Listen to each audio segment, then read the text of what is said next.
Welcome in. It's Thursday night. It's the Audible Live. It's myself, Jeff Bell, and my great friend, Matt Waldman. And we are here at halftime of the Washington Green Bay game. The Packers are holding kind of a commanding 14-3 lead. I think the biggest takeaway probably right now is how good the Packers look, which I think we had a pretty strong indication of that last week against the Lions, but they've really come out and attacked in the vertical passing game. They've looked strong on the defense. And the other part of it, we haven't seen Ja'Cory Krosky-Merritt. I don't know that he's played any snaps in this game. This has almost been exclusively been the Austin Eckler show in the backfield for Washington. So there's a lot going on here in this game. But Mr. Waldman, how are you doing? Welcome in. And maybe any thoughts about these things, just life in general? Yeah, life's all right. I got to go back to Athens, Georgia today for a little bit. Had a dental appointment, just a regular checkup. So you get busy and sometimes you move cities and then you forget that you haven't you didn't change doctors, and it just gave me an excuse, honestly, to go back there and visit people. So that's kind of what I've been doing on occasion. But this week I didn't do that. But haven't checked out the game yet. I did see in the box score, Jeff, just as a note, that for people who, you know how people are, they hear something and they're itching to want to correct it. I'm doing this for the people. I really don't care. But Ja'Cory Krosky-Merritt's got a couple carries for 9 yards, and he had a long of 5. That's what they got in the box score. I don't know if that's right, but you're right. It's more Austin Eckler. He's 2-1 right now with that, and then also has 2 more three targets in the passing game, and Ja'Cory only has 1. So at this rate, too, they probably feel like Eckler is the guy they got to roll with now that they're behind. Because he's probably the more reliable guy with reading coverage, with blocking, with the types of things that they want to do. This is a fascinating game because you look at it and it's like, you look at Green Bay and you worry about Jaden Reed, but then Romeo Doubs has played well last week. He's playing well this week. Dontavian Wicks and him are both catching the ball, which is a nice thing to see. And when they do that, they're very good route runners. And Tucker Kraft is starting hot. And he's someone that I think is probably going to prove me wrong in terms of not so much the fantasy skills, but I'm looking forward to seeing how he does against man-to-man coverage and downfield. I saw him as a guy that I'm like, well, if they continue just dumping him the ball in the flat and playing him like Tucker, like Dalton Kincaid, then he's not a top 5 tight end. I don't care that, top 5, top 3 tight ends win man-to-man, or they get a lot of seam targets in tight windows. And I think he's not winning man-to-man, but they're giving him tight seams, or tight window targets, and he's making them. And so that's cool. I like that Savion Williams actually got a carry in this game. I honestly think he's one of the 3 to 4 best running backs from the draft class that was drafted as a wide receiver. And it wouldn't shock me if all in 3 years we look back and go, Savion Williams taking over for Josh Jacobs, Marshawn Lloyd playing in the XFL, or on some other team as a backup, So it's you look at that, things are moving along well for them. And then from Washington's standpoint, Jeff, I mean, this seemed to me like a year that there's a possible regression here just because Cliff Kingsbury's brand is very strong. It's very predictable. They did very well last week, but they were playing a Giants team that just couldn't seem to figure out how to get a man-to-man advantage against the alignments that Washington was putting there. And Ja'Cory Krosky-Merritt had literally a +1 to +3 advantage in the box on every single one of his runs. And that was nutty to me, including a black zone carry backed up in their own territory late in the game where Washington finally put like 8 in the box the Giants put an 8 in the box on their defense to Washington's 9, which they still had a -1. And one of the guys in the box was a blitzing safety who blitzed wide of the pocket. And by the time Merritt got it heading towards where the safety came from, the safety was like way outside of it. It didn't even matter. And he broke off like a 30, 40-yard run. It was his longest run of the day. And I'm like, yeah, I mean, Merritt did what he was supposed to do, but the Giants looked really bad. And Washington, I mean, they're facing a good team. As they face more good teams, are those teams going to be throwing things at Jaden Daniels that make it a little bit harder for him, and he has difficulty ciphering, or is Kingsbury's offense so limited, Jeff, that in terms of what they like to do and regimen and what they do, that he won't give Daniels the authority to do the things that a top end quarterback should be doing to adjust and get through it. So it may not be that alarmist yet, but there are things that I'm looking to see if things continue to go this bad. Yeah, so they have the Raiders next week, and I think like instinctually we think, well, that's an easier game, but I mean the Raiders looked pretty tough in week 1 against the Patriots. Then they've got going to Atlanta, going to the Chargers, have the Bears, going to Dallas, going to Kansas City, playing the Seahawks, playing the Lions.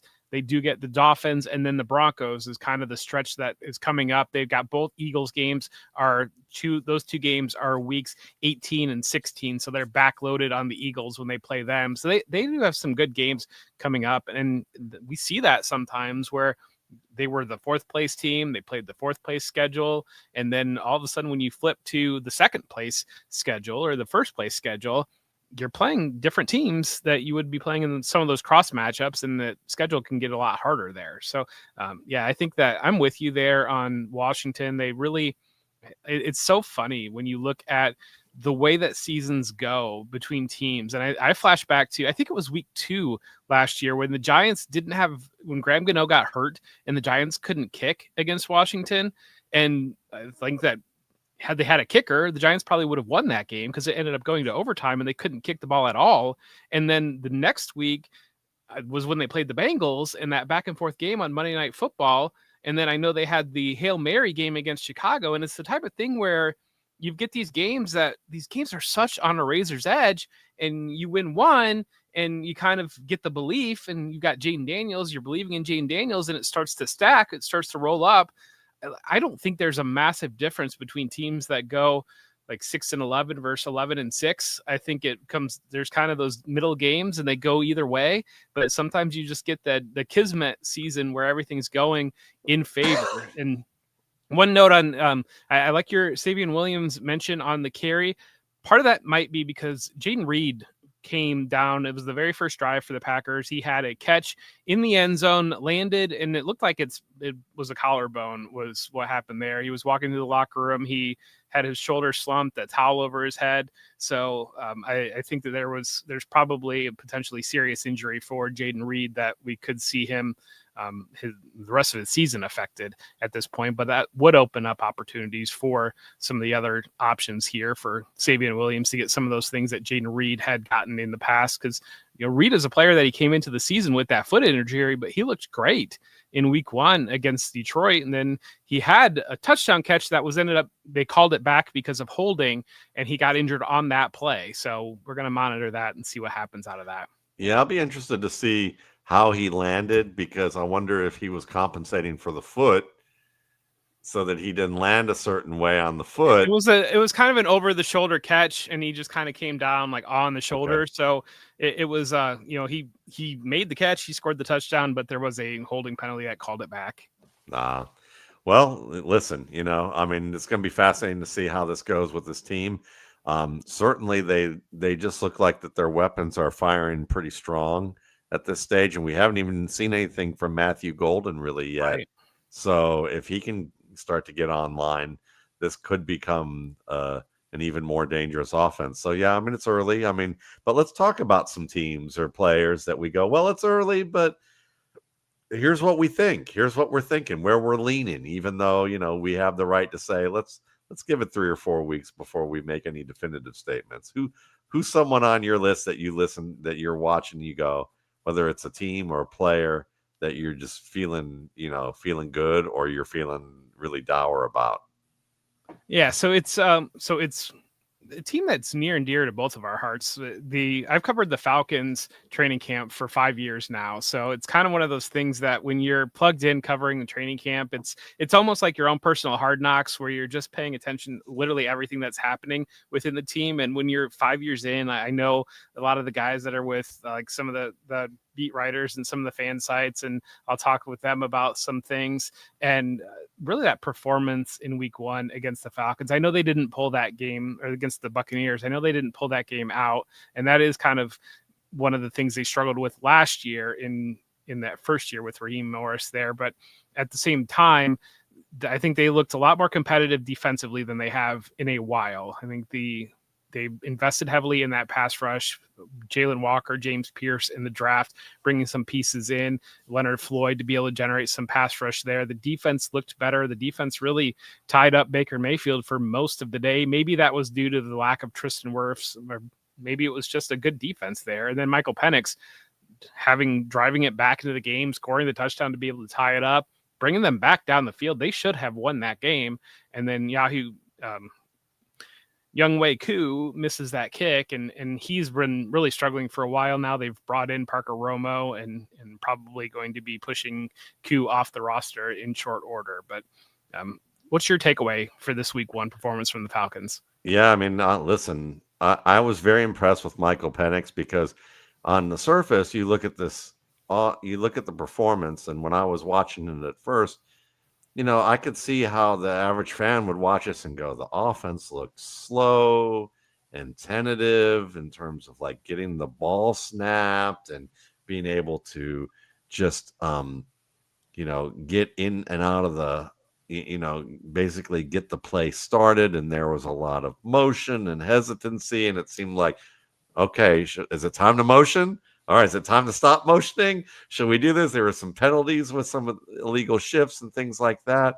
They had drives that were going well, and then things got really conservative and kind of bogged down. Bijan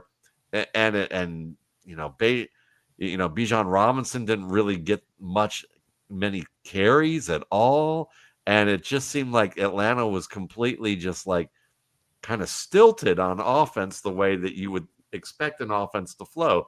But when you take a deeper look at that, what you're really seeing is that Tampa locked up Bijan Robinson in the run game and just said, yeah, we're going to key like 3 to 5 guys on him pretty much every down in the run game. So don't run the ball if you're, here. And then on top of that, they played man-to-man and they blitzed. And they sent multiple blitzers on a lot of passing downs. And as a result of that, in an offense that has all these shifts and motions, if you're changing plays or you're making adjustments to the line to account for those blitzes, then you now have to think extra hard on where you're shifting back to, who you're sending where, what you're doing. You're making Michael Penix work overtime, and he was literally working down to the wire of every snap. And it was surprising to me they didn't have any delay of games, because it was very close on at least 7 or 8 plays, if not a lot more than that. But he did that very well, and he managed to find the open man, whether it was the first, second, or third read. He took 1 sack. He had a couple of, knockdowns, and one of them was nearly intercepted. But overall, he made great decisions in light of the fact that this was a complicated offense that's, has a lot of Zach Robinson bells and whistles to it. And he pulled it off. And I think that the Tampa was going, we're going to make him screw up. We're going to get into 3rd and longs. We're going to pin our ears back. And we're going to make Penix win this game with special plays, and we don't think he can do it. And what Penix did was like, no, I'm not going to make any mistakes. I'm going to make wise decisions, and we're going to drive down the field, and I'm going to take the easy throws, and I'm not going to just chuck it and duck it like you think I am, and we're going to let Bijan Robinson tear through your secondary. If that's what you want. You want me to give you the short game and let him take it long? I'll do that. And he did it twice, and found Casey Washington, who might have been the most reliable receiver they had in that game, which was he was a slightly bad throw off from the game winner from Penix, who just threw it behind the break path and gave Antoine Winfield the window to defend it. And if that didn't happen, Washington scores and they probably win that game. So Penix played a fantastic game, considering that they tried to take him out of his game, and he countered And he maybe didn't counter in like peak Aaron Rodgers form that where he made it look so easy that teams were flustered. He made it look hard, but he did it well. And that's a very good sign for Atlanta. Yeah, and he had that final drive with Drake London was out of the game when he had that final drive. Took him 60 yards in less than a minute down the field with Drake London not in the game. And Kyle Pitts, we saw Kyle Pitts be productive. Now, granted, most of that was in scramble drill with Drake London out of the game. So I feel like there's a massive caveat there. But you talk about Casey Washington, and that's a guy that following camp, Casey Washington had been in Darnell Mooney's spot because Darnell Mooney got hurt the very first day of training camp. And so Casey Washington stepped in there, and Casey Washington was Penix's number one receiver on the scout team last year. They were both rookies last year. So there's natural rapport between the two of them. And I think that's an under the radar name to watch. I'm not sure how much he'll get to play with. It looks like maybe we will get Darnell Mooney back this week, but they do want to go more vertically. And Casey Washington allows that verticality by playing him instead of Ray McLeod. And so if you were to play Washington and Mooney as your outside and you treat Drake London as the slot there, I mean, we might see some of that. And I think that really just under the radar name that you're right. I think he came through pretty big in his very first real meaningful action. Yeah, for sure. He's a Chad Ryder favorite from over at NFL.com. I remember him talking to me about him after the draft when Atlanta got him. Said he was a guy to watch, and that is absolutely true. And I mean, I've been jokingly calling Kyle Pitts milk carton, but that Michael Penix seemed to be able to find him, and Missing Persons was celebrating a little bit about that. But I agree that it was basically because Drake London, like you said, got hurt. And Drake London also didn't have a good game. He dropped 3 passes in that game, and they were all in the worst place on the hands and in tight spots, so London's going to have to do better. But, everybody has bad games in week 1. Baker Mayfield, I'm listening to Jonathan Vilma talking about how pinpoint he is, and every throw across the middle of the field was far less than pinpoint. And I was just laughing. Or Jaden Daniels laughing last week, and Terry McLaurin, looking like he was a little, not too happy about those vertical shots that kept being missed. There were a lot of quarterbacks that were just spraying the ball everywhere. So, let's remember receiver quarterback combinations, they can kind of get all over the place. But yeah, I love the mention of Atlanta. I would say I'm kind of wanting, look, I know the Browns are the Browns, and the Browns are going to be the Browns, and probably will end up that way. But let's remember that Joe Flacco actually put a little life into that Indianapolis Colts offense last year when they caught the ball, when they would catch the ball. That's the caveat. But he put a little life into them. He put a life into Cleveland to get them into the playoffs 2 years ago. Okay. He's not a great quarterback, but he's an underrated, veteran journeyman starter. And I know people are like, well, he's not going to start the end of the year because they have Dylan Gabriel and Shedeur Sanders. Okay. Well, let's just put it this way. The average American views our politicians, regardless of either side, as a turd sandwich and a douche. That's basically how South Park describes it, right? So yep. I would say that Cleveland might have the equivalent of that in terms of both options relative to Joe Flacco right now. It doesn't mean they will continue to be that way. They might turn out to be pretty good. But I don't think either of them were picked early enough that we're compelled that they have to get playing time if Cleveland continues to be like 1 or 2 games within 500. And I think Joe Flacco and this offense will continue to be that way, because when you look at what happened last week, the reason that Joe Flacco is back, the reason they drafted Quinshon Judkins, the reason that they drafted Dylan Sampson, and the reason that they drafted, more importantly, Harold Fannin, is that Kevin Stefanski wanted 12 personnel as his base set. He was doing that in Minnesota with Kirk Cousins, and they were a playoff team. He came to Cleveland with that set, and they planned to do that with Baker Mayfield. And they got deep into the playoffs with a Baker Mayfield who was too busy with, insurance commercials or than actually working on some parts of his game that he needed to. And it took Omar Beckham's daddy and getting cut from the Browns, according to his wife, to kind of wake up and realize what he had to do to become the player that he should have become. So they knew that worked, but then, Jimmy Haslam got enamored with Deshaun Watson, and that debacle went south, in a horrible way. But because they went with him, and he's the superstar quarterback at that point, before everything went the way it did and sucked the life out of his ability to even think about football, they accommodated what he does in an offense well, and it sure isn't what Kevin Stefanski likes to do. So Stefanski, you can see that Stefanski lobbied the executive staff and said, let me play my brand of offense, and our defense will be better, and we'll be able to be a competitive team.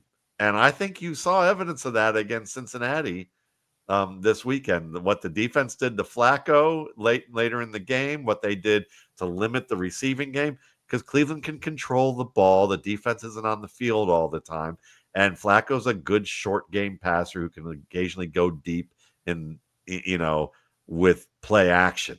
And they didn't even have their top running back on the field. So I look at this, and I don't think Cleveland's a division winner by any stretch, especially in that division. But it wouldn't be surprising to me if it comes down to, if Cleveland isn't like still in the hunt by week 12, week 13, and they're playing competitive football enough that we're suddenly thinking, could they edge Cincinnati, who's an up and down team? Could Pittsburgh and Cleveland be playing well enough against outside their division to be competing for a third spot in the playoffs, in that final spot, and be one of the three division teams to do that? It's very possible, with that, because the defense still has some good secondary players in Grant Delpit and in Ward. And then you have, of course, you've got Myles Garrett, who's one of the best, in the league, who can take over parts of ball games. And so if that offensive line's healthy enough, I think we should be looking at Harold Fannin as a weekly option right now. And it's it was a cheap weekly option. It isn't anymore, but you can look at him. I think that there is a reason why you could look at him as an Aaron Hernandez type of player, and who complements what Njoku does. Njoku's a straight line route runner. Fannin is a man-to-man route running winner who can actually deliver a little more after the catch and give you a little bit more in a variety as a receiver, whereas Njoku's the better blocker in line. But Fannin showed sticky hands and the ability to stay in front of people in space. So this team got what they wanted, and they're going to be able to play power football and throw off of that. And if Isaiah Bond can supplant Cedric Tillman, I know a lot of people love Cedric Tillman, but there's a chance. I would say if we're going to see an upgrade to this offense, it's going to come from Isaiah Bond getting comfortable, upgrading Cedric Tillman, and making Tillman the number 3, and Bond and Judy being the speed element to offset the run game. And then suddenly you might be looking at this team and going, yeah, I don't believe they're going to do damage in the playoffs, and I don't believe they're going to get to the playoffs. And then the next week is like, well, I'm not going to believe they're going to get to the playoffs, but they only need to win 2 out of their next 3 games. And then you're like, and then next thing you know, you're like, oh, well, what do you know? Yeah, the benefit of the last place schedule there, I think that they've got games against the Bears, the Titans. We've already mentioned the Raiders, so that's interesting. I like the call out on Kevin Stefanski wanting to play 2 tight ends, because if you remember back, they had used a first-round pick on David Njoku. They signed Austin Hooper. It was back-to-back Pro Bowl years when they still had Njoku at the end of his rookie year, and they drafted Harrison Bryant, who won the Mackey Award the year that they before they drafted him, that was significant investment in the tight end room, like even more so than sitting here with what they've drafted to Harold Fannin. And I also have to give you a hat tip and a thank you. We have a Football Guys staffer league that the winner of the Football Guys Bowl gets to play in. And early in August, because you were so high on Harold Fannin, his ability this year, if you playing in Football Guys Bowl out there, you know that there's not a lot on the waiver wire for Football Guys Bowl. And I was like, well, I'll just use my last roster spot here. I'll grab Harold Fannin and pick him up off free agency. And my tight end that I had drafted is Mark Andrews from Baltimore, and I think there are better days ahead probably for Mark Andrews. Sure. But in week 2, I think I'm going to play Harold Fannin over Mark Andrews because I'm skeptical about the volume wasn't there last week at all for Mark Andrews, and that was the concern last year for Mark Andrews, the volume not being there, and but the touchdowns were there to save it out. But I mean, without volume, you can't get touchdowns. But I think it's interesting to see how that plays out because I think you're exactly right on Fannin being just the ability to move him into being a fullback, being out wide. And I made the comparison that it reminds me of Rob Gronkowski and Aaron Hernandez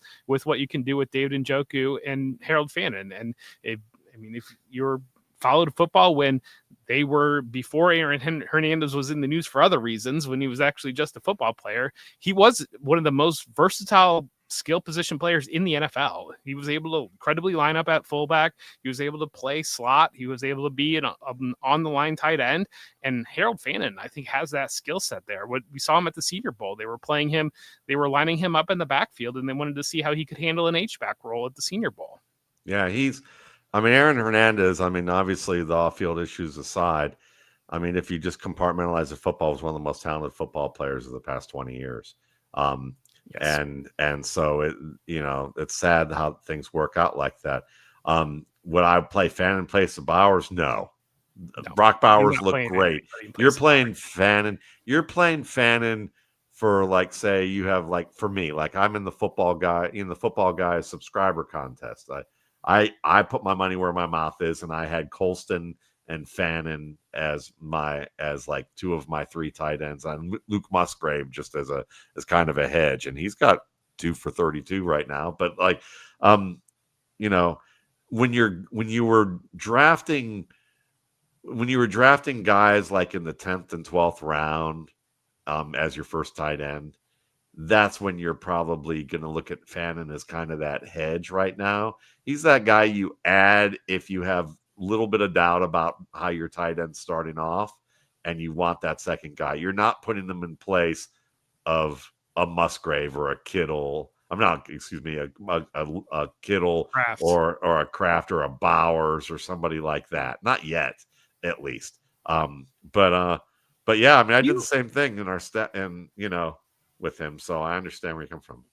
I'm curious. So I think we see the overreaction to week 1 is the most insane thing I think that we see in fantasy football all year long. And it blows my mind because people, like, there are so many arguments before the year, and like these are the tiers, and this is what you can draft the players, and then it's literally one game will just nuke everything. And it will be like just insane decisions sometimes. I did an underdog draft this week where they have a battle royale format, 6 teams do it. And Jahmyr Gibbs was at the end of the 2nd round. And the idea that he wouldn't be a top 5 pick all summer long, he never was like available on the board at pick 6. And then after one game, when he had 10 catches, he's going to the end of the 2nd round. And it's just like, I don't know. So some of the, I think for us, yeah, you're right. And I think for us, it's that we study this stuff. And so what we're trying to do, we're being very methodical about what we build and how we look at things so that we have fairly firm views on what we think. And we give it a little bit of time to breathe because we know there's a process behind why we made the decisions we did.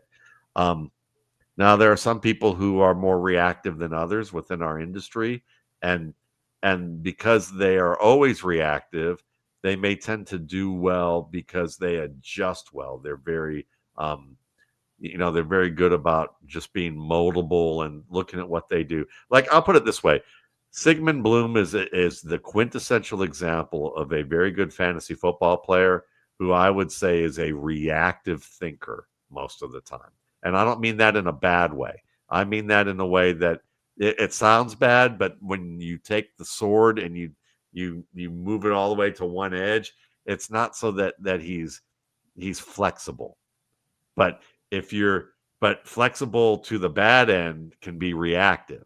So what I would say is that because he's flexible, his decisions can wind up being reactive, but because he continues to react to things and change with what goes on, he ends up building a good team. But in order to do that, you have to be a very active player week to week, waiver wire, trades, everything. And you've got to just play through. It's like you're dancing through mistakes and you got to make it look like you're just, playing through it and doing well.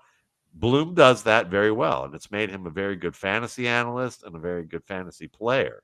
Um, on the other end of the spectrum, you can be more stubborn about what you do and slow to change, you know. And if we do that, if Romeo Dub scores a TD, you guys don't want to hear me play. You can go hear me on Twitter or on Instagram. We can do that. But but uh, but that's the thing is that, and he already did score, so I just saw He that. did score a So, touchdown. yeah, so Joey's yeah, trying to trick you to get some he's sacks. trying to set it up. So but yeah, I mean, I think that you can also be someone who's kind of steadfast to what you believe and see, and you've built it, and you can be patient with it. Now, on the wrong end, of course, you can wait too long, and you can clog your roster up with players who aren't doing anything and helping you, and you're waiting for that one opportunity for them to hit. And if you have too many guys like that, you've let the game, the year pass you by. But at the other end of the spectrum, you might be able to go, how do I stay flexible? And you can be good at it by being flexible enough to go, okay, these are guys I'm going to be churning Keishon Butte for the next 2 years. I may see him as the number 3 or number 5 receiver in that draft class. But I'm not going to keep him on my roster because I've learned from experience he'll be back.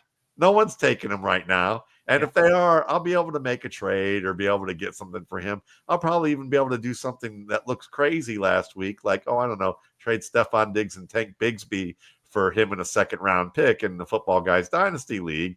And that was last week.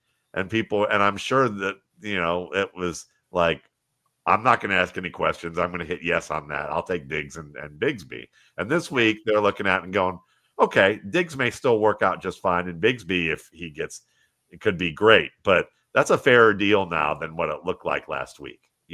So you kind of take your knowledge and you can learn when to take advantage of it and still be flexible enough to go, okay, I don't need Chris Brooks on my team right now if I like him. I still don't, I didn't need Keishon Butte on my teams or Calvin Austin on my teams, all of my teams. But every time I have a luxury to pick up somebody, every time I have a luxury to add somebody or they start to show a little bit, these are the guys on my short list that I'm going to keep. And they may be there for a year or 2 or 3, and they end up working out. And you end up building a team with players that way. So it's something to just kind of understand with week 1. People can use, like you said, people can be very reactive, but a lot of them may not have process about what they go about doing, or their process is be flexible to what you're seeing, and I'll dance my way out of it. Because if I'm wrong about, in fantasy football, that's the thing. You can be wrong about 7 or 8 things out of 10, but if you hit on that one right thing, it can make enough difference that it's more like you were right about 4 or 5 things. It's like you could be wrong about your first round pick. You could be wrong about Christian McCaffrey being number 1 overall last year. But if you were right about Ladd McConkey, or you were right about Jordan Mason to pick him up, you know, what's the big deal? That's kind of the fun. That's the great part about team building. It's the gravity of the decisions. And so, so yeah, so these weeks, I would just say stay patient with what you're going to do if you're a person who doesn't make a lot of moves. If you're a person who's like, it's like dating. You know, you kind of think about it that way. It's like, I'll end it this way. It's like there's some people when they dated, they ask every woman out that they see that they find attractive in some way. And they just ask and go through like tons of no's until they get a yes. There are some people who do that. And there's some people who are like, I'm gonna wait for the person that I know I'm looking for with these specific characteristics, and I'm gonna take my time to get to know them and see if there is something there, and I feel this for this person, and then I'm gonna ask them out and go through a whole process, you know. And I think Bloom's more that I'm gonna ask 20 women out, and if I get one, and no offense, Kate, because like I know that you guys weren't that way. I say this more about fantasy football, not actually your relationships. Okay, so don't get anybody. I don't want anybody to get this wrong. But like as in fantasy football, if it were dating, Bloom would ask 20 women out at a club, and I'd probably be at church, like at church at like church events and like waiting to see how that goes and meet that one girl, and then after knowing her for 6 months, I might ask her out. That's the two extremes of how that works sometimes. Yeah, I think the way that I approach it, and one of the things that I know Sig has said that I really enjoy is how you can be right and wrong on like one player like during the course of the season, and that feeds into his mindset. And I am somebody that like him. I usually the league counter that tells you how many moves somebody has made. I'll end up at like 500 at the end of the year, and other people will be at 15. Like type of in like leagues when I'm not in too many leagues now. But I think that when I look at the situation, if I had a really strong, like Cincinnati, you look at Cincinnati going against Cleveland week 1, I'm pretty confident about what that Bengals offense is going to look like over the course of the season. I'm not going to adjust off of one bad game against Cleveland. I mean, maybe it plays true that offensive line is bad enough that it really just blows things up, but I think they'll get there with the talent that they have. But then something like Jacksonville's backfield, where like I just didn't know coming into the season what it's going to look like, and then you see the debut, and it's really Trevor Etienne as the lead back there, the bell cow back there.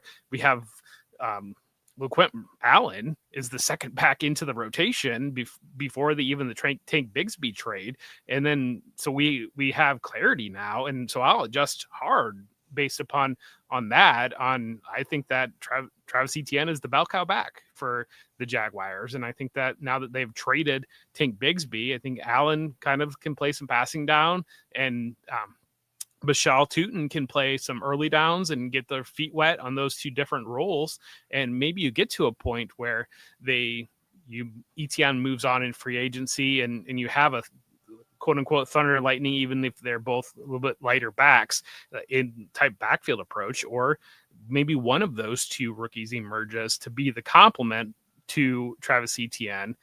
I think that that's kind of the way that I see that one playing out. But yeah, those ambiguous situations, that's where I'll be pretty quick to move. And I think that too, we see all the time. I flash back to last year, the Saints week 1, Jamal Williams got a whole bunch of carries in week 1, and walking out of it, you're thinking, okay, well, this is the thunder and lightning that they do with Kamara being the passing back, and Jamal Williams will be the early down back. And they cut Jamal Williams like the next day, basically. They're like, he doesn't have it, and Alvin Kamara is the lead back here all of a sudden. I think that's the other thing to look for. Some of these situations that maybe a guy won it out of camp and the lights go on. I think particularly at running back, I see coaches all the time say, we don't really know what we have at running back until the season starts, because they are so cautious about hitting players in practice now that even if they do have the pads on, they're still not popping guys.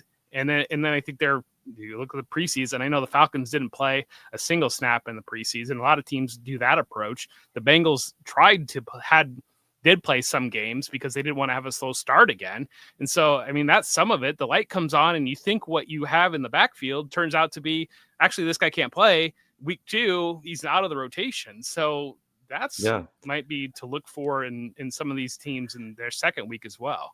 I think a good strategy for fantasy GMs is this. This is kind of what I like to do, is that I try to draft near equal amounts of receivers and running backs as the vast majority of my roster. That's not any shocker. Most people do that, right? But I think that, for me, if I'm going to err, I might err a little bit more on running back because I don't want to be, as I joked on X this week, I don't want to be those guys in the UK chasing that rolling cheese down the hill, trying to get that one running back that seemed to pop, and trying to ruin my roster trying to get one guy. I'd rather have that guy on my roster or have multiple guys who could be that guy on my roster during the first 3 to 5 weeks of the season. Because what's the most liquid position in fantasy football? Wide receiver. What's the easiest position to trade for? Wide receiver. What's the easiest one to get off the waiver wire? Wide receiver, most likely, or tight end sometimes, but mostly wide receiver, especially early on. So during the first 3 to 5 weeks, if my receivers look good, and I know for sure there's a running back on my board who just isn't going to do it. Like they're buried. There's no shot. Or he gets hurt or something like that. And I know then he's gone. I add a receiver. And in theory, I try to kind of pare down the herd of my running back room and add receivers as they start to pop if I need them, or just startable receivers who are starting for their teams, who I know, okay, these backs clearly aren't going to do anything. I can move them off, add these receivers, and at worst case scenario, I have a stockpile of receivers that now I can try and trade for a running back. Because say Keyshawn Butte or Quentin Johnston, a guy I want to hear you talk about in a minute here, really goes off and they start to become starters. Well, maybe I don't need DK Metcalf. Okay, maybe I don't need him, but he's appealing enough that I might be able to get a running back out of him and another receiver that I got off the waiver wire and start my best receiver from the waiver wire in that place and get a running back that I can use, because you only need one running back if you have a lot of receivers who are good. That's the other thing. So to me, that's the strategy I look for, is like by week 7, I'm hoping that my roster is set enough at running back that I've got like 4, maybe 5 guys that I feel like, one, I'm stashing because he's like the redundancy factor to Christian McCaffrey, or that kind of thing. But otherwise, other guys, I know that when I plug them in, they're getting me points, and that anybody I plug in is getting me points from that standpoint. And that receivers, I have more of a stockpile there to be able to be flexible with dealing where I need to. Yeah, I think that's one of the things in building dynasty rosters where I've found the most success of, like, I will just cycle running backs basically you build your wide receiver room, and you can build some absolutely disgusting wide receiver rooms. And if you're you're starting 10 players or 11 players, whatever it might be, and you're just loaded at receivers and you've got strong quarterbacks, you can get by the first half of the year with absolutely nothing at running back and be a playoff team. And then I'll have a deep stockpile of backup running backs that I didn't pay anything for, that I ideally pick these guys up after the rookie draft, or I picked them up during the summer. A guy like Zamir White that gets cut everywhere and he wins the backup job for the Raiders, stuff like that. And I hope that some of them emerge as the season goes on. But then if I get close to the trade deadline, I'll go out and go grab a James Conner or a Derrick Henry or something like that. And then, but the thing that I like to do is I'll wait until either I'm eliminated, and if trading is still open in the playoffs, I will trade that veteran running back at that moment. Or if it gets down to it, and you pay the team that maybe lost in the championship or lost in the semifinals, and maybe they didn't have a running back, then like the day after the season ends, here's Derrick Henry. I saw you would have won the league if you had Derrick Henry here. Why don't you give me like some draft picks for Derrick Henry or something like that, and to just begin the cycle again. And so but having that depth at wide receiver allows you to do that, because you just get the scores are high enough anyways. And so I've found great success in that in Dynasty. No doubt. So tell us a little, speaking of wide receivers, you've been bullish on Quentin Johnston, and he obviously had a strong game last week. And, we're looking at three receivers in that offense. Matt Harmon mentioned, I think this week, that he's been touting that they're going to throw a lot more than people think. And that that the argument that I had was, well, you've got Greg Roman, they like to run the ball.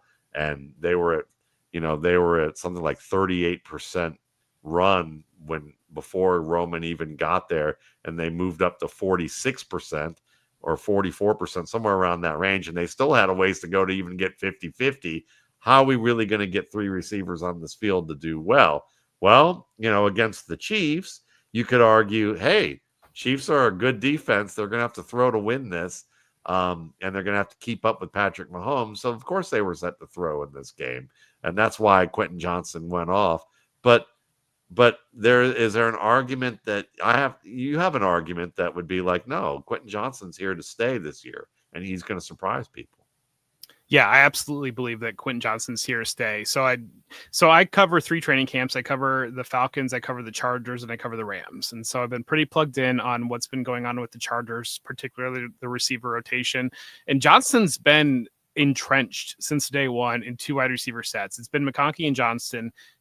It's not even a question. And so while I just blew my mind throughout like draft season of people taking Trey Harris 5 rounds before Quentin Johnston, because it's like, why are you taking the backup that's going to play 5 snaps 5 rounds before you're taking the guy that's going to play 90% of the snaps? And okay, well, I don't know. But anyways, I digress. I think that when you look at Johnston, I mean, there was such a visceral reaction to his rookie year. And you bring up Matt Harmon, and Matt Harmon, one of the things that he has said that sticks with me is it's just the drops. And you get people that will watch tape and they don't really know what they're watching, but they're watching tape. And then that moment that receiver has a drop, boom, that guy's a dropper. And it just like clicks in their mind of like, that guy is a dropper. It doesn't matter anything else that happens. He's a CeeDee Lamb is leading the league in drops like year in, year out. Like there are phenomenal Brandon Marshall that are did it. Yeah. Terrell Owens did it. Yeah. Deontay Johnson dropped a bunch of balls. I mean, there's guys that have been difference maker receivers that have dropped balls, but Johnston, I think, has grown in that. And I think that when you look at Johnston, it's really the coaching staff has done a great job with him of, I think that poor coaching staffs will say, and one of the things that sticks with me is when Rex Ryan came in to be the Bills coach, he inherited this ridiculously great defensive line. And it was a 4-man defensive line. It was Jerry Hughes, it was Mario Williams, it was Kyle Williams, and it was Marcel Darius. And the first thing that Rex Ryan said was, that's great. Like, I've got a 4-man line. I run a 3-4. It doesn't matter. Like, I run a 3-4. And they were moving Mario Williams and Jerry Hughes out of position. It just blew up the team. I think what the Chargers coaches have done is really break down Johnston and say, what can you do well? What can we figure out that you can do well? Let's do that. Let's drill that. Let's put you in that position. And I mean, improvement is a ladder. You figure out what you're doing. Your mind's not going 1,000,000 miles per hour anymore. You're able to get into that role, be comfortable in that role. You start to succeed. That confidence grows and it builds into yourself. And Johnson was a player that so much of the reporting in camp leading up into last year was it would be the type of thing where he would just have a great day and then he would have one drop and it was like he would just shut down and just beat himself up over that one drop. And then over and over again you would see it just got to be such this narrative within the fantasy circle, within the social media circle, where like he would have a phenomenal practice. He would have this one drop at the end that would be clipped and posted out on social media, and everybody would dunk on him and say, "We know what he is. He's a dropper, and it's never going to happen." And meanwhile, it's Jim Harbaugh has done an amazing job of continuing building him up. And this past year, it clicked to the point where he just had a phenomenal camp. And it was Trey Harris was the dropper. Trey Harris was it got to the point where Trey Harris's drops were such a story in camp that I had a tweet that I was it was not a joke. Like, it was like sincere analysis of what I was reading, but it was Trey Harris's drops were such a story in camp that Quentin Johnston's drops are not even mentioned anymore. Like, it's and that's kind of what happened there. And it was like Trey Harris was now the receiver that was struggling, and Johnston was the player that he was the vet now. He knew what he was doing. And when they brought Keenan Allen in too, that really solidified, gave him just that veteran in the room with Ladd McConkey, with Johnston, to just be that sounding board in the room to explain everything that, this is what we need to do here. And I think that even pushed it up even more. But you can turn on the tape, you can see Johnston looks like a man among boys out there. Like, they're not receiver. This is like, looks like Calvin Johnson territory when you see him out there against these defensive backs. And so him putting it together when it comes to downfield, I mean, against the Chiefs, it looked like Mike Williams downfield, and we know what he can do with the ball after the catch. And never a question about that. Exactly. Yeah. And so he has those pieces, and if you're building a receiver in a lab outside of he's a clapper, and the struggles with that, he figures out how to play the ball downfield. Like, he was a first round pick for a reason. Yeah. And like, this is amazing ceiling that this player has, and just a complete afterthought and really a joke. It's like for a lot of like the fantasy community. And so that's where he's solidified himself in 2 receiver sets. He's an excellent physical blocker on the edge. He can really play into the physical run game that they want to do. And they want to throw the ball quite a bit. And I think that the other part of it is looking at the way that they've structured offenses around Tyrod Taylor and Alex Smith and Colin Kaepernick, and comparing that to Justin Herbert is just a night and day difference there. Yeah. And I think Jim Harbaugh and Greg Roman are way too smart of coaches to try to run. They were never going to run the Tyrod Taylor offense with Justin Herbert. Like, and the other part of it, I've gotten pushback on, like, well, you can't get 3 receivers. They don't really use the tight end in the passing game, and they definitely don't use the running back in the passing game. So when you're going to be leaning a little bit pass heavier, and you've got an excellent quarterback in Justin Herbert, and you've got these 3 core receivers, and those are getting all of your targets, you can absolutely have 3 fantasy wide receivers. Yeah, no, it's a great point. They're all great points. It's funny because I mean, certainly it would be, I always thought, well, if they want to run more, they want to be balanced. Does that make Justin Herbert a great play? No, but if it were to be that way, but he's certainly not going to be in Tyrod Taylor territory. Right. I think that's the thing, can't go to that extreme, but it's funny how people look at it. Now, just a quick question, just to end this maybe, and it's just the one that came to mind. Do you think if Jerry Rice played in this social media era, with his first year as a receiver, dropping everything left and right, do you think he would have survived? I'll go one. Jerry Rice's teammate down the line. You remember Tim Brown? Yes. Tim Brown won the Heisman Trophy, and it was a fantastic player era, yeah. And he almost got run out of the league. And his first, I think it was even like 6 years, 5 years, was a nightmare, was a mess. And he became a Hall of Famer, and he was. The stats on him are absolutely wild. This is a guy that he won the Heisman Trophy at Notre Dame, and everybody's done with him. Or you look at a player like he didn't end up sticking at wide receiver, but he became a phenomenal return guy. Desmond Howard was another guy that Heisman Trophy winner with Michigan. He basically, in a completely different era, was almost run out of the league. They figured out that he can be an amazing returner, and he made massive play to win the Packers the Super Bowl. There are Hall of Fame players that their first couple of years in a different social media era, the non-social media era, were almost run out of the league, and they weathered that. And so, yeah, there are absolutely in the microwave culture now there are certainly players that would have probably not made it had they been faced to different levels of scrutiny. Do you know how many fumbles Adrian Peterson had in his first 3 years? In his first 3 years, I would say 11. Almost double it. He had 20 fumbles in his first 3 years.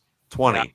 He had 16 in 2008 and 2009, his second and third years as the AAP's MVP, got votes for MVP, and an All Pro player, all 3 years.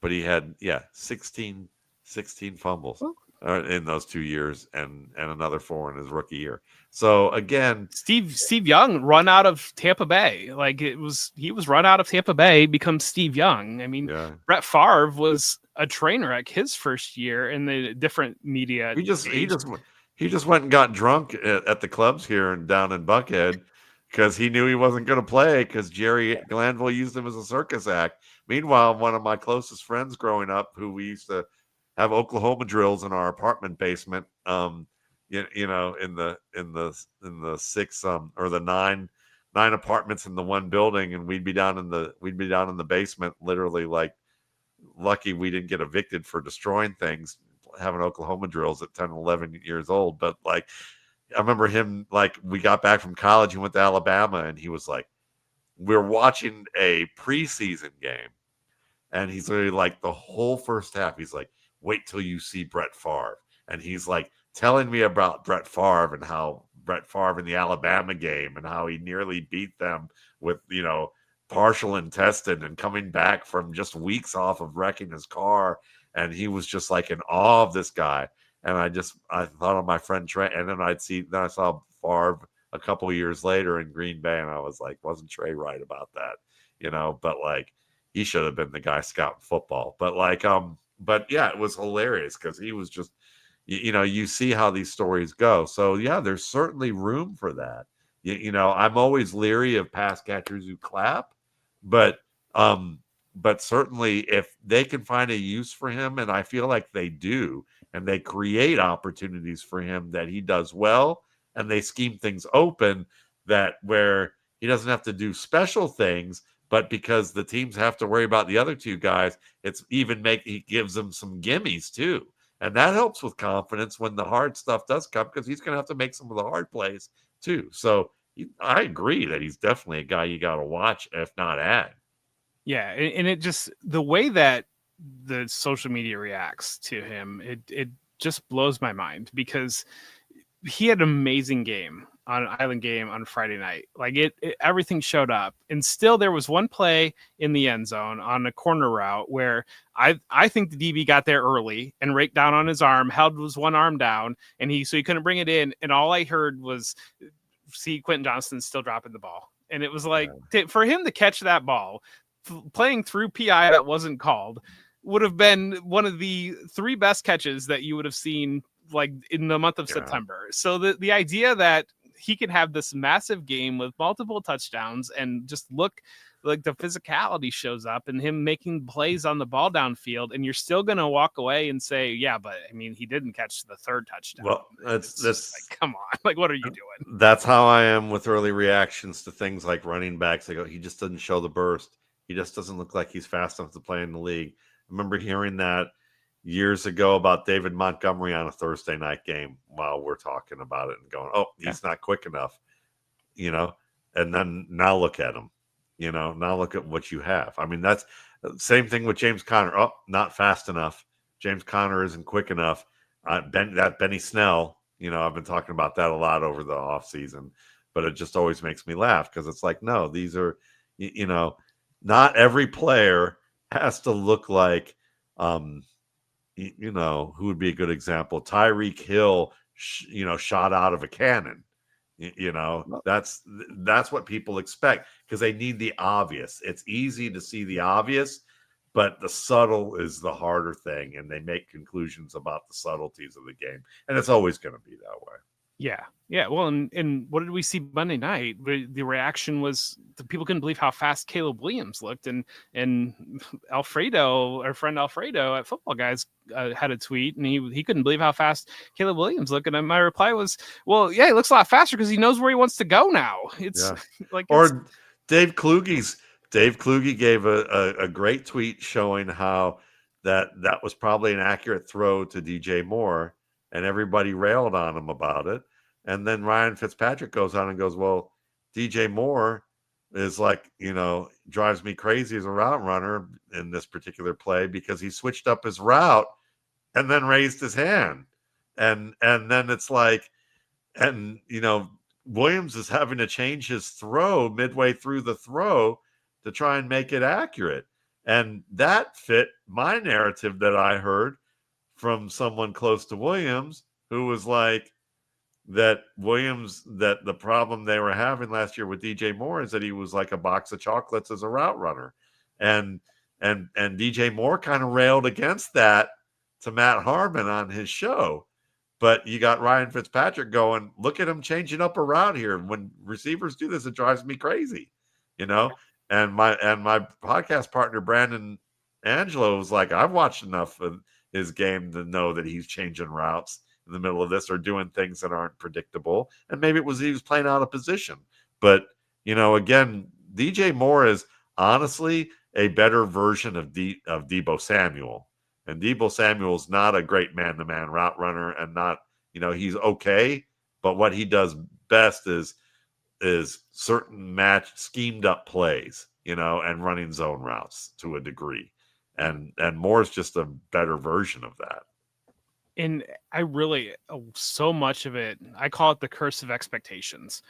That the expectation, and you get a lot of people that they didn't watch Caleb Williams at Oklahoma, they didn't watch Caleb Williams at USC, they tanked their dynasty team for 2 years because they heard they wanted to get Caleb Williams. And then the first time they watched Caleb Williams, the expectation is like, guy is going to be Michael Vick meets Joe Montana, walk on water, and be the most phenomenal thing I've ever seen. I've been waiting 2 years for this guy. And he comes out there, he struggles in a bad situation. But still, even then, the glimpses are there. The things that he had, his high ceiling games as a rookie, were things that like Josh Allen, Lamar Jackson, and Jaden Daniels were the only other player to statistically accomplish some of the things that he accomplished. But then on the other side of it, you've got Bo Nix, that everybody was like, he was just a joke. Bo Nix was a joke, ran out of Auburn. You gotta be kidding me. Like, the Broncos take him, like, forget about it. This guy's not gonna work. And then he surprises everybody, has a good rookie year. Bo Nix can do no wrong. And when all this talk about that one throw from Caleb Williams, when I watched the Broncos game, I think Bo Nix had the worst throw that I saw all weekend long. He had a play rolling out, and it was late. It was off his back foot. He just lobbed it up into the middle of the field. Titans defensive back picked it off. And I said, like, you guys are murdering this one Caleb Williams throw. This is so much worse to me because you can't make these plays as a quarterback. This is Bo Nix. I don't know what's going on there. It's either him saying that it's like Auburn Bo Nix, like, I've got this all figured out. I can do this. I'll just make this throw. It doesn't matter. Or I don't know what the thought process was on that one, but that is so much worse to me than Caleb Williams and DJ Moore changing up a route, Caleb Williams putting it in right where he has to be able to put it.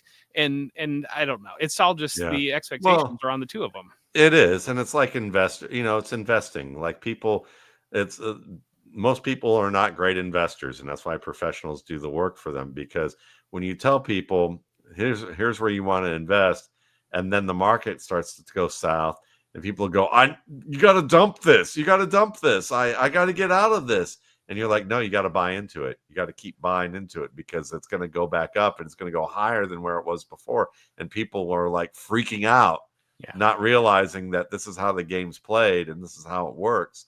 And they thank people later. But like, also part of it is all the perception stuff, and all the talk about perception. It's easy when you have Justin Herbert. Justin Herbert fits America's perception of what a quarterback is. Right. Caleb Williams does not. And he's different to what the perception was. But, a guy that I would probably recommend people read or listen to is Jack Silverstein, who is a Chicago sports historian and director in Content Studio, who, from what I've seen of him, clearly has a journalism background and understands what journalism actually is. When I'm doing stuff here, I'm not a journalist, okay? I scout players and I write fantasy football articles. I don't report news. when I talk about sources, I usually say things like take it for what it's worth. And when I list a source, I try and describe something about that anonymous source that gives you kind of an idea of why he or she has some authority to speak on the subject, even if I can't share who it is. Okay. And I just say, I understand if you don't believe me at all. I'm not trying to break news here. Okay. But I have been a journalist. And I do understand some things about how you source information and how you list those sources and what is a story and what isn't a story, and how you can list sources in a certain way and say things like, I have over 30 sources who told me about Caleb Williams. This was Tyler Dunn or Tyler Dune. I don't know how, Tyler Dunn, yeah. And Jack Silverstein does a great job of showing how Tyler Dune's article would be a great article that a journalism professor would show people and say, here's how you don't do it. Okay. And, he seems like an affable guy who can write well stylistically, and does a great job of farming connections and making very entertaining articles. But I could easily have farmed out as many people to tell me about how the Chicago Bears suggests that the Chicago Bears scouting staff and staff over the past 10 to 20 years have been the church ladies of scouting, who they see one thing wrong about a player and take him off the board, and he turns out to be a great player and a great citizen on top of that, and that they missed on it because they were overly, critical, because they gave their scouts the right to editorialize things that they don't know from their head to their behind parts about, because they weren't trained on the art of interviewing or making conclusions about certain data from interviews or this process, and that they've missed on a ton of players because of that. And I could have written it up and given sources and talked about all of that and made it look like that these guys didn't know what they were doing. Now, which one's right or wrong, we don't know. And whether, even if they're right about Caleb, the fact that someone went about it and sourced it in such a haphazard way that you don't know who's saying what about Caleb and what their frame of reference is, and who it was, that's major. You shouldn't trust that. You should. I know people are down on journalism and they like to talk about whether it's because I hate Fox or MSNBC or whatever it is, but there are certain journalistic standards that if you knew about them and understood them, it would help you understand what you should trust and what you shouldn't trust. And it doesn't always mean it's going to be right, but it's going to be closer more often than not. And so when you see something like that, I think it's a shame that he's getting somewhat rewarded for this by getting national television airtime from organizations that should be more reputable about how they approach journalistic standards. And I think if you check out Jack Silverstein, and yes, he's a Bears fan, okay, but he's giving you very good information about how sourcing works. And he talks about this could be true, what he's saying, but this is why it's unreliable. And if you want to take that exercise and learn that, I think it's worthwhile just to kind of close out with that and say that, the things that I know about Caleb, there's things I know about Caleb Williams that have been told to me by people who work with him, and it doesn't quite fit what I've seen in this stuff. And a lot of it is tropes like lazy and entitled and doesn't listen to people. How many quarterbacks have walked away from coaches yelling at them on the sideline who have gotten gold jackets? Why don't you go back and watch NFL films? How many have done that? I just, go check that out, because I know the answer that it's more than you think, and it's some names that people are very, are enthralled with. So I think that, and saying things like sashaying and you're kind of going into tropes that just play to an audience of what they already think. And so I would just warn people about that maybe Caleb Williams turns into a dud. Maybe he ends up being everything that was said about him. but I would bet, based on the way it was reported, that there's also a lot of falsehoods to that. And I would also say that, again, like I said, I could create an article that would make the people who said all the things about Williams, at least what was suggested of who the people were, ex-Chicago employees, look really bad. And that the league people, I could have anonymous people in the league saying these guys worked at the post office or the DMV doing like at the counter. And I'm not saying that's not, important work, but they looked at it with the same level of importance and entitlement as if they worked at the NSA. Okay. And so we've got to be careful about how we characterize things.